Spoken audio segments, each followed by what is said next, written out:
welcome to the Yarn Duchess podcast. My name is Amy. This is a podcast primarily about knitting and spinning with a little bit of crochet and yarn dyeing thrown in. I am re-recording my intro while I'm in my office. I just got through recording my podcast and realized when I was doing my editing that for some reason the first 30 seconds or so of my recording did not record. I don't know what happened. Anyway, so I didn't want to just start my video with me talking about the weather, so here I am in my office, like I said, re-recording my intro, and we will now join the rest of the vodcast in progress. It's 10 degrees outside. We got about 8 inches of snow, and so my plans for the day pretty much are not happening. So I thought I would take this opportunity to squeeze in a vodcast. But yeah, I'm way overdue. But like I said, I'm not as prepared as I would like to be, but I'm going to do what I can because the next couple of weeks are just going to be crazy again. So I'm going to do the drawing, or I will post the winner of the drawing at the end of this recording. But as I was saying, what happened is that I was working very happily on my Christmas knits and was looking to have all of them completed by the first or second week of December.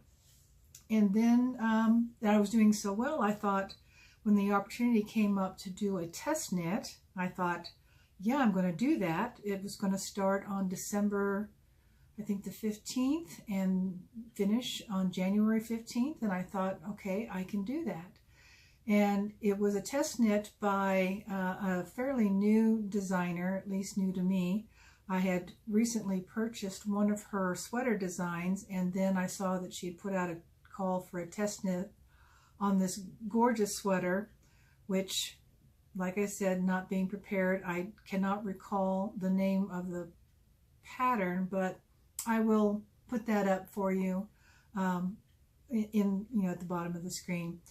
But anyway, so I accepted the test knit, and then right after I accepted and got accepted as a test knitter, my very first time, I also got a job offer, which I wasn't expecting to get, and they wanted me to start right away. So I had 3 very intensive weeks of training, which left me absolutely exhausted at the end of each day. I would literally come home, make dinner, eat dinner, sit on the sofa trying to finish up my Christmas knitting, and I would be nodding off minutes later, and I would be in bed by 8 or 8:30, which is early for me because I'm typically a night owl. But anyway, so the job is great. It's 8 to 5, Monday through Friday. So I thought that it would leave me ample time to knit in the evenings and the weekends, but being as tired as I was, learning new tricks was pretty exhausting, and so it really cut into my knitting time. So I was actually knitting up until 11 a.m., not p.m., a.m. Christmas Eve to finish up my Christmas knits, which was very upsetting to me because I really did not want to be knitting up until the last minute to get Christmas projects done. But then that meant that trying to get the test knit started, I was late. I cast on the test knit on Christmas Eve, not on the 15th of December like I had planned. But I thought, okay, I am not normally a monogamous knitter. I like to have multiple projects going at one time. But I thought if I just knit on this exclusively, I can catch up. Well, what do you know happens about 2 weeks into the knit when I thought I was doing well? I actually sprained my finger. And it was the weirdest thing, I guess, because I was knitting so much. I pushed the button to the elevator at the office, and I had the strangest sensation go through my finger, like something had just popped, and my finger swole up, and so I had to take a couple of days off of knitting just to kind of let it heal. But then I just kind of pushed through because it really didn't hurt very much. It was just swollen and a little stiff. So anyway, needless to say, I missed the deadline. Even though she extended it another 10 days, I missed the deadline for the finish, and I felt really bad about that. But I also learned that monogamous knitting is not something I enjoy. Knitting under pressure is not something that I enjoy. It's not, I mean, I knit for relaxation. I knit for therapy. I knit for the joy of knitting. So when you're trying to knit on a deadline, when you're behind and you're knitting monogamously, when you're not used to doing that, it just found out a few things about myself. Excuse me, I got a frog today. Anyway, so I didn't quite finish the test knit, but at least I had a comment or two to give to the designer that I hope she found helpful. But anyway, the design I'm talking about is this one right here, and the designer is Andrea Cull, otherwise known as Wool Slayer on Instagram. And this sweater is absolutely gorgeous. I haven't worn it yet. I just got finished blocking it. Still need to weave in a few ends, and then the sleeves right here, the sleeves need to be ruched, is what they call it. So I just need to take those up, and I am done with it. The yarn that I used, another thing that put me a little behind, was that I decided to dye my own yarn. So this is a nice icy blue color that I really like, and so I had a couple of extra skeins over here, and I think I'm going to probably dye up some more and put them in the shop. But this was knit, this is a fingering weight sweater, and it was knit top down. No, I'm sorry, bottom up. That was another thing. It was like casting on like 400 stitches. It was, that was a lot. But anyway, and then you had to knit all this way up until you got to the real fun part. And then after that, it just, once you got past the lace work, finishing up was just so quick and easy. So I really enjoyed the knit, other than the fact that I was under a lot of pressure. But I would make this sweater again.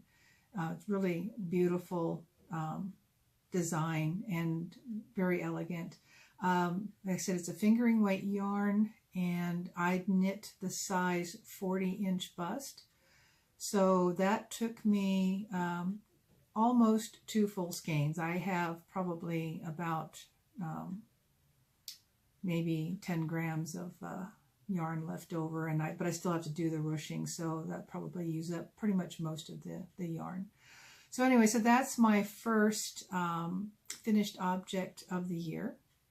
And as far as my other finished objects, I don't have them with me because I gave them all away as Christmas gifts. But if you've been following me for the last, prior to November, or either on Instagram or been watching the Vodcast, you've probably seen the Christmas sweater, the Chargers football color sweater that I dyed and knit for my husband. I finished that up actually about the 3rd or 4th week of the football season, so he was able to enjoy wearing his sweater for the football games. The sweater that I was knitting for my daughter, that I also shared on Instagram and on the Vodcast, was a sweater, and of course it just escapes me now. I'll put the name of the sweater and the designer and a picture of the partially finished sweater.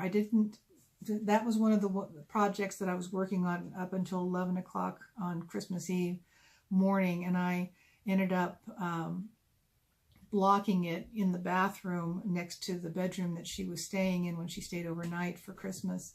And so she saw her sweater still in progress, but it wasn't like it was a big surprise. I had been trying it on her and checking to make sure that it was fitting okay during the process of knitting.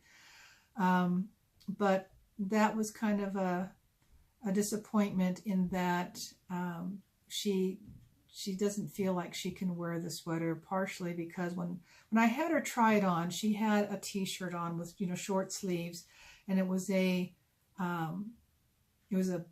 top-down sweater. And when I had her try it on, it didn't have the sleeves on, because the sleeves only came to here.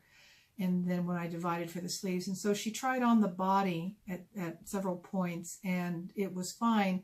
It wasn't until after I did the sleeves and the neck, and she tried it on at Christmas morning and realized that the Highland wool that I used for that sweater, she found very itchy. And so she didn't think that she could wear it unless she had something long-sleeved and high-necked underneath it. So I don't know. I think, I don't know if she's worn it. I haven't seen her wear it. But, I guess I should have gotten something softer for her. I thought it would be soft enough, maybe. Yeah, and this was even after I had blocked it, so it should have softened up after blocking. But anyway, so that was kind of a Christmas fail, and so I felt bad about that. But she appreciated the effort that I made and the thought, behind it. So anyway, on a brighter note, I had another sweater that I finished up. This was one that I didn't even start until probably right after Thanksgiving, but it was a worsted weight sweater, so it went much more quickly than the 2 fingering weight sweaters that I did that was the Ravello sweater. And of course, I can't remember the designer, but like I said, I'll post all that information that I can't remember. I will post at the bottom of the screen. So, and then my husband's sweater, once again, was the Flax Light by Tin Can Knits, and my daughter's sweater was the Ravello. And then I knit the Tin Can Knits Flax sweater, which was a worsted weight version of the Flax Light. And like I said, that knit up very quickly. I finished that up in maybe 2 weeks, and it just came out beautifully. I used Knit Picks Highland wool for that one. And I have a picture of my son wearing it on Christmas morning. He was just so thrilled with the sweater, and the picture that I took was him just being tickled about his sweater. He just raved about it and loved it.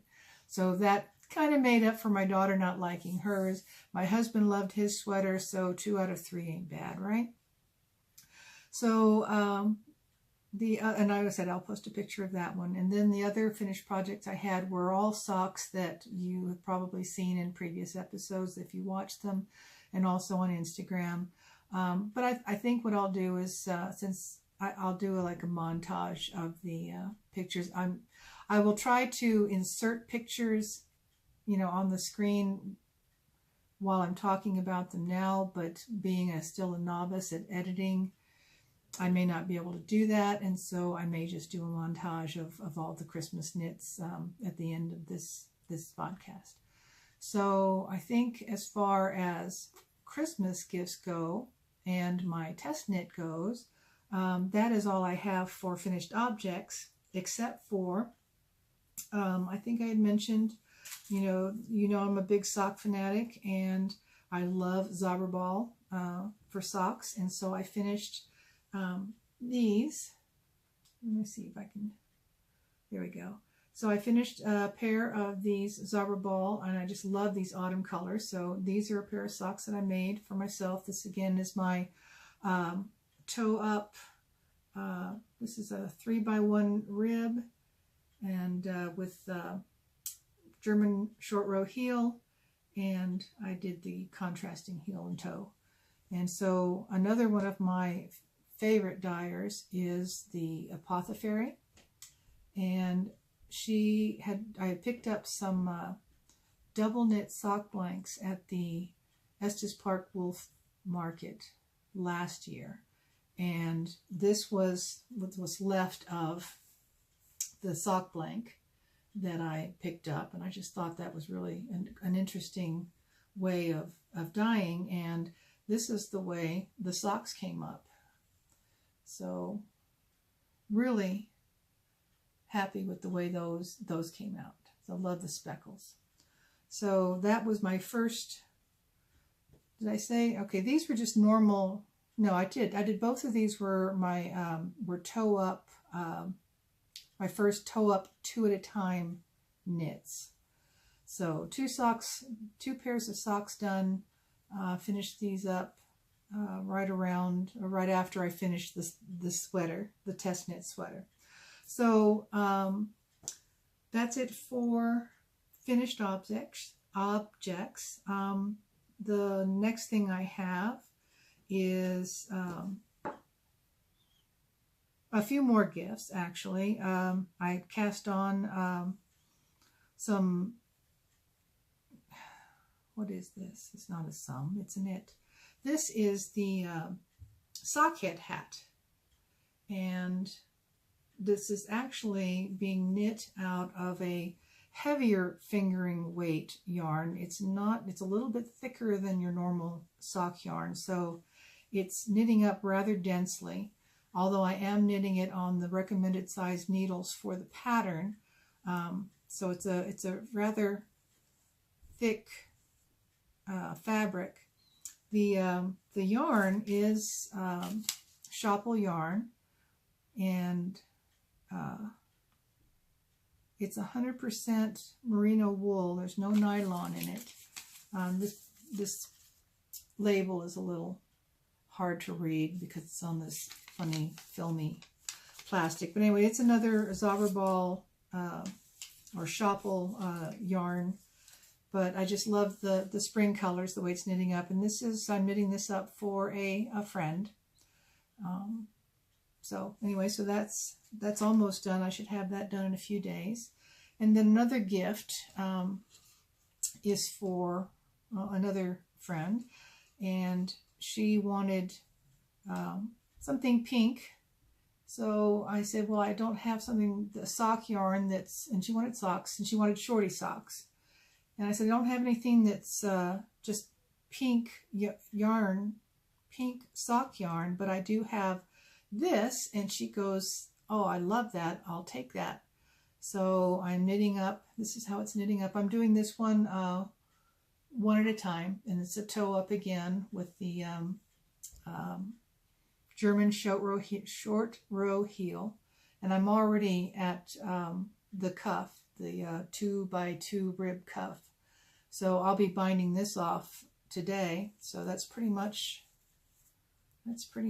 the height. I've never done shorty socks before. When I had her try them on, I was kind of worried about them coming up high enough just to cover the back of her heel, but I think this will do it.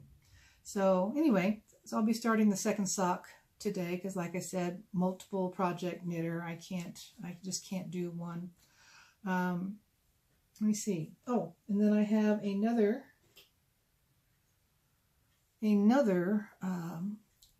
2x2 or 2x2. It's a 2 at a time toe up sock that I'm working on. Excuse all the loose threads, but this is another, I'm doing this one, this is also a 3x1 rib.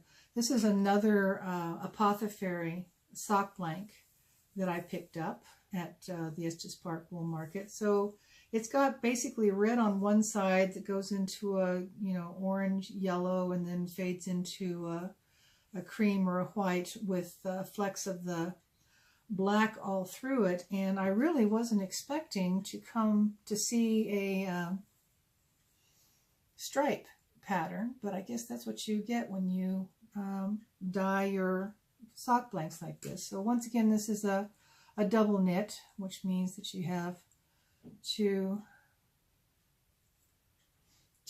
threads coming out at the same time, so I can knit 2 at a time. Some people knit directly from the sock blank. I'm one of those people, but this is just the second pair that I've done from a double knit sock blank.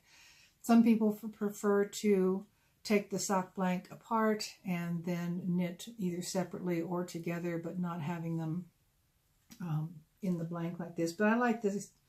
I like it this way only because it's just easy to keep control of. You don't have little balls flying all over the place. You're trying to keep control of those.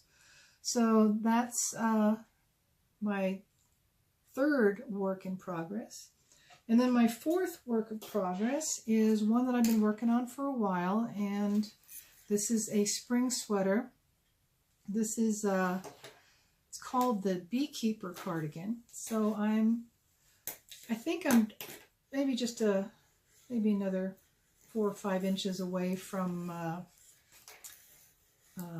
binding off on this one.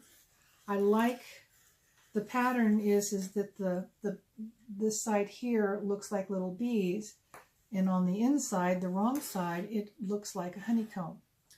So anyway, this is a colorway that I dyed. It's a DK weight sweater, and I call this colorway mantis, as in praying mantis. I just think those are really beautiful, elegant insects. But I just like this color reminded me of it. Some people would call it celery. Some people would call it maybe a pea, as in a vegetable pea, not the other pea. But anyway, so this is my 4th work in progress.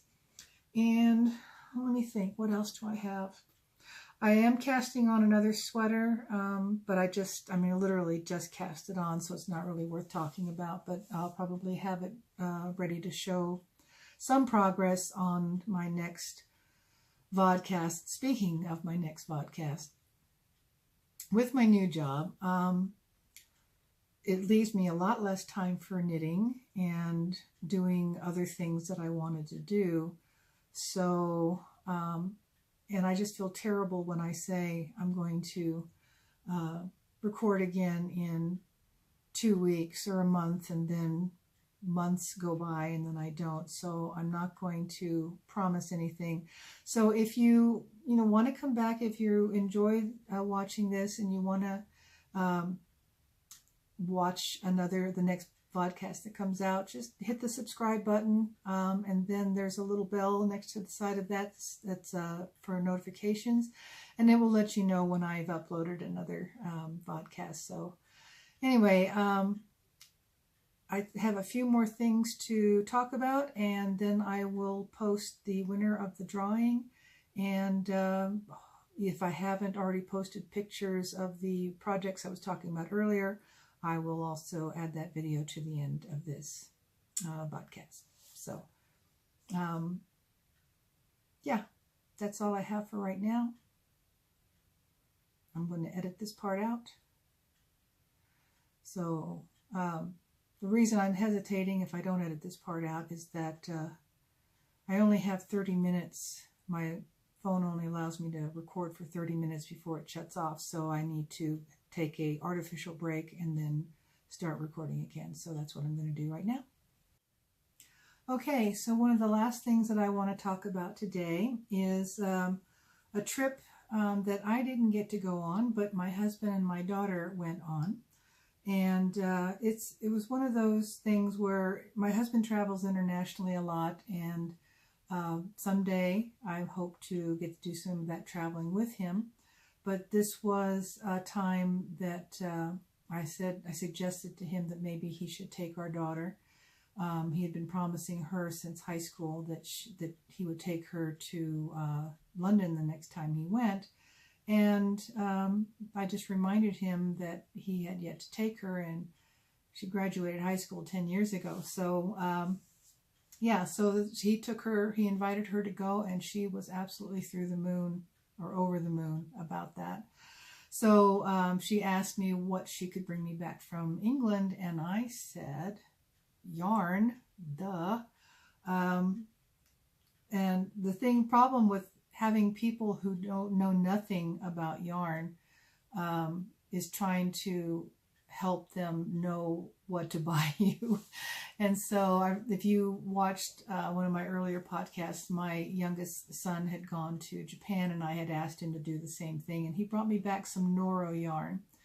I didn't give him a whole lot of instruction, but with my daughter, I said, I would like for you to bring back some yarn from England that I can't get here in the States. And of course that didn't tell her a whole lot, since she has no idea what I can get here in the States.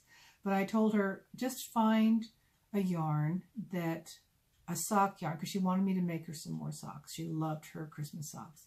She said, I said, find some fingering weight sock yarn, preferably with nylon, and something that color that you like, and I will knit you a pair of socks. And I said, and if you think about it, you know, get a skein just for me. Any color will do. I'm not picky. I love color. It doesn't matter what it is. And so she and her dad both went to Loops.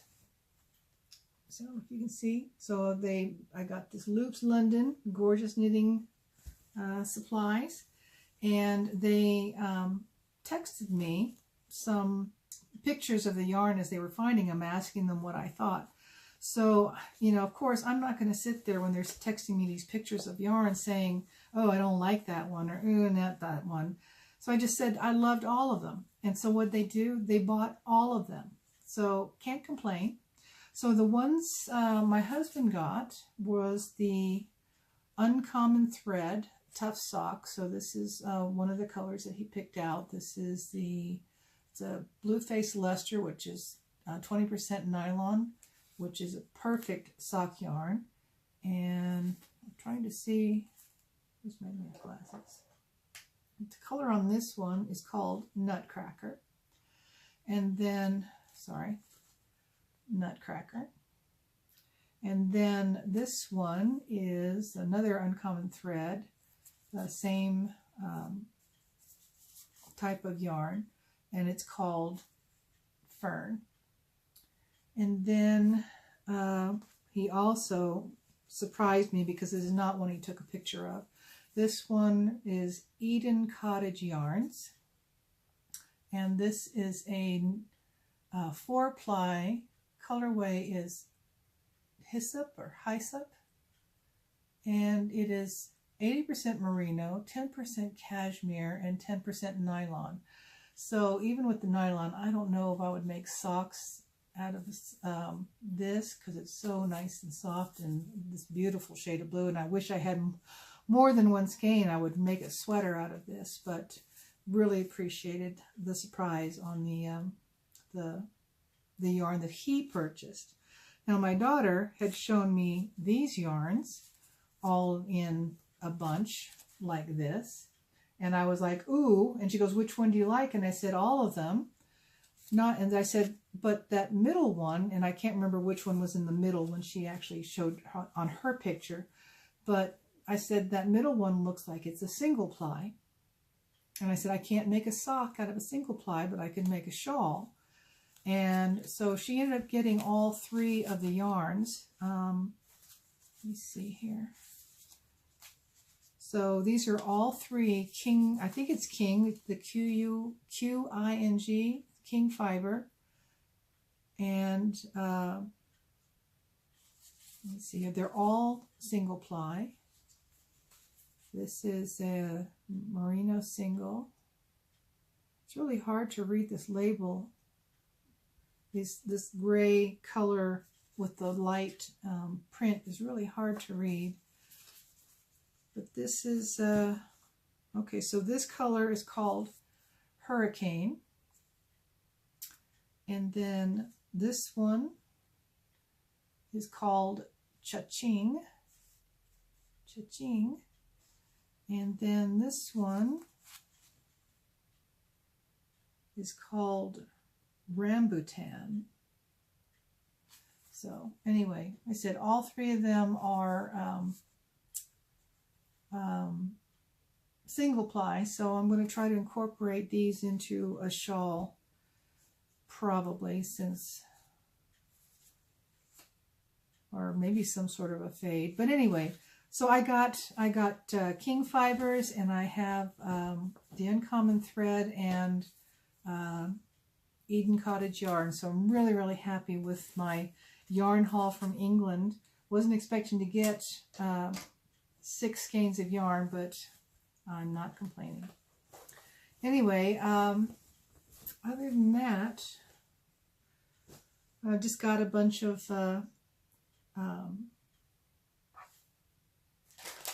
sweets.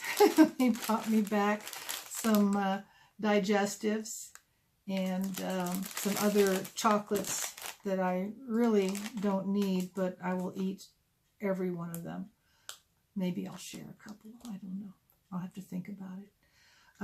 But anyway, she had a wonderful time, took tons of pictures. I got to go along vicariously through Facebook, so that was nice. But I'm looking forward to being able to go to the UK with my husband sometime in the near future. Anyway, let me think if there's anything else that I did not cover. So I did order a new spinning wheel. I was really surprised. I had gone to an alpaca event that we used to work when we had alpacas, and so I had not been in a few years, but a friend of mine had a booth there, so I went over to visit her and actually another friend who owns Blazing Star Ranch, and we got to talking about spinning wheels, and my husband happened to walk by and he goes, yeah, you need to get yourself a new wheel. And I was like, what? So yeah, so I ordered myself a Spinolution Echo, and I am looking forward to getting that soon and spinning on that. I love my Ashford Kiwi, but I was needing something a little more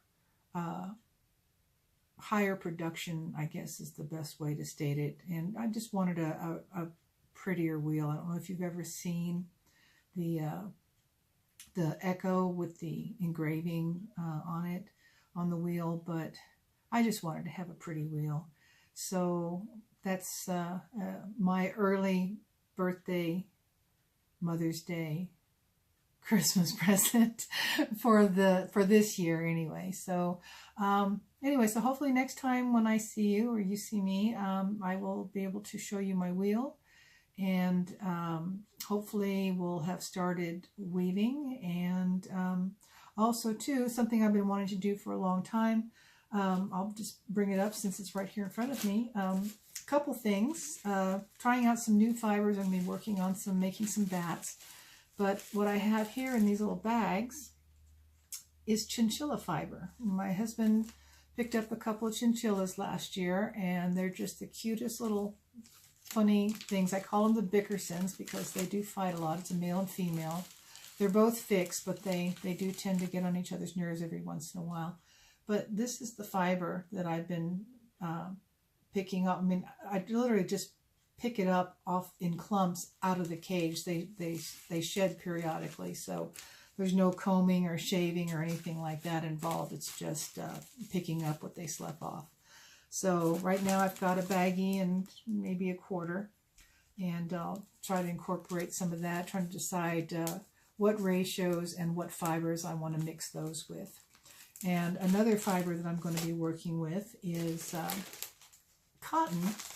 My sister-in-law's family owns a cotton farm. Not a farm, it's more like a ranch. It's like 6,000 acres in the panhandle of Texas. And so they brought me a gallon-sized bag of this cotton, raw cotton that they had picked literally up off the ground. And I just wanted to, I'd never seen raw cotton before, and I just wanted to play with it a little bit. And so I got all of this, and I'll do a video later on that, but this is one seed, and you just basically pull the cotton off of it. And I don't know if you can see or not, but there's a little seed right there, and there's the cotton. So I did a whole entire bowl. I mean, what I showed you was what's left after getting all of this cotton out of the bag or off the seed. And even this isn't even all of it, because I also carded up a bat. So this is, I couldn't tell you, I haven't weighed this, but this is a bat that I carded on my my brother Carter, and this is 100% cotton. So yeah, that out of that 1 gallon bag, I've got, I think, enough to make probably a whole not a, what do you call it, bobbin, a bobbin of cotton yarn. Oh, then one of the reasons I decided to get the Spinolution Echo is that they come with 8 and 16 ounce bobbins, which is really nice when it comes to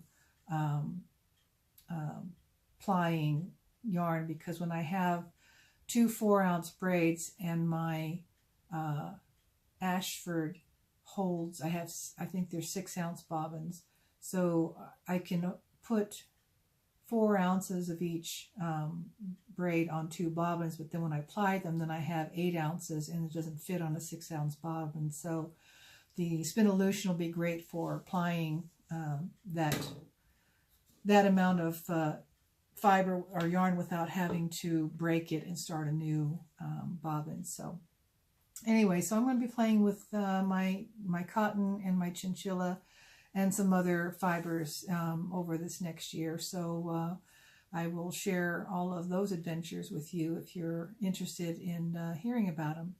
So anyway, I know I forgot a million things, but I'll just have to save those for next time. But again, I want to apologize to my viewers for making you wait for so long or wondering where I was. If you're a new viewer, I'm glad that you stopped by, and hopefully you'll stick around and subscribe and become a member or a part of the group. I don't have a Ravelry group yet. I'm somewhat media challenged. Right now you can find me on Instagram and Ravelry. As far as, I mean, I use Ravelry, but I don't really have a Ravelry group. But I just use Ravelry as a place to store patterns and things like that. I need to use it more. I need to get more into that. So Instagram, Ravelry, and YouTube as the Yarn Duchess, and I have a Etsy store and a Fibercrafty store and a Facebook page as Duchess Fiber Arts. So until next time, thank you for stopping by, and have a wonderful, wonderful next couple of weeks, months, until I see you again. Anyway, take care. Bye.